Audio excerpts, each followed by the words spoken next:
Aujourd'hui, le 24 avril 2026. Première lecture. Cet homme est l'instrument que j'ai choisi pour faire parvenir mon nom auprès des nations.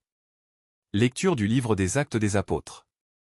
En ces jours-là, Saul était toujours animé d'une rage meurtrière contre les disciples du Seigneur.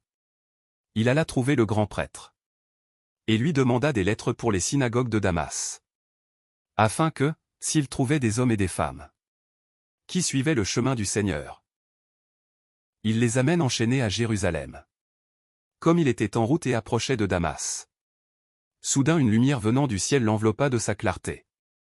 Il fut précipité à terre, il entendit une voix qui lui disait : « Saul, Saul, pourquoi me persécuter ? » Il demanda : « Qui es-tu, Seigneur ? » La voix répondit : « Je suis Jésus, celui que tu persécutes.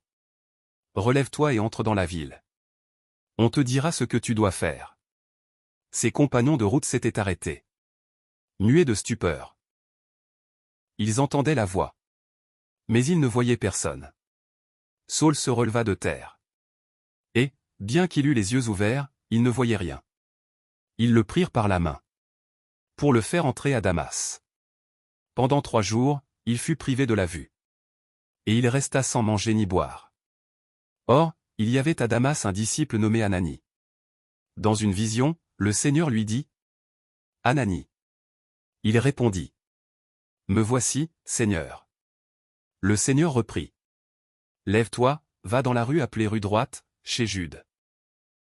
Tu demanderas un homme de Tarse nommé Saul. Il est en prière, et il a eu cette vision.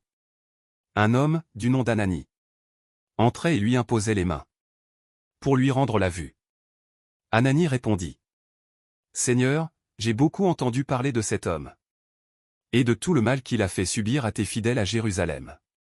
Il est ici, après avoir reçu de la part des grands prêtres le pouvoir d'enchaîner tous ceux qui invoquent ton nom. » Mais le Seigneur lui dit : « Va, car cet homme est l'instrument que j'ai choisi pour faire parvenir mon nom auprès des nations, des rois et des fils d'Israël. Et moi, je lui montrerai tout ce qu'il lui faudra souffrir pour mon nom. » Ananie partit donc et entra dans la maison. Il imposa les mains à Saul, en disant : « Saul, mon frère, celui qui m'a envoyé, c'est le Seigneur. C'est Jésus qui t'est apparu sur le chemin par lequel tu venais. Ainsi, tu vas retrouver la vue. Et tu seras rempli d'Esprit Saint. » Aussitôt tombèrent de ses yeux comme des écailles. Et il retrouva la vue. Il se leva, puis il fut baptisé. Alors il prit de la nourriture et les forces lui revinrent. Il passa quelques jours à Damas avec les disciples. Et, sans plus attendre, il proclamait Jésus dans les synagogues, affirmant que celui-ci est le Fils de Dieu. Parole du Seigneur. Nous rendons grâce à Dieu. Psaume. Allez dans le monde entier proclamez l'Évangile. Alléluia. Louez le Seigneur, tous les peuples. Fêtez-le, tous les pays. Son amour envers nous s'est montré le plus fort. Éternelle est la fidélité du Seigneur. Évangile. Ma chair est la vraie nourriture, et mon sang est la vraie boisson. Alléluia. Alléluia. Qui mange ma chair et boit mon sang demeure en moi, et moi en lui, dit le Seigneur. Alléluia. Évangile de Jésus-Christ selon saint Jean. En ce temps-là, les Juifs se querellaient entre eux. Comment celui-là peut-il nous donner sa chair à manger ? Jésus leur dit alors : Amen, amen, je vous le dis. Si vous ne mangez pas la chair du Fils de l'homme, et si vous ne buvez pas son sang, vous n'avez pas la vie en vous. Celui qui mange ma chair et boit mon sang a la vie éternelle. Et moi, je le ressusciterai au dernier jour.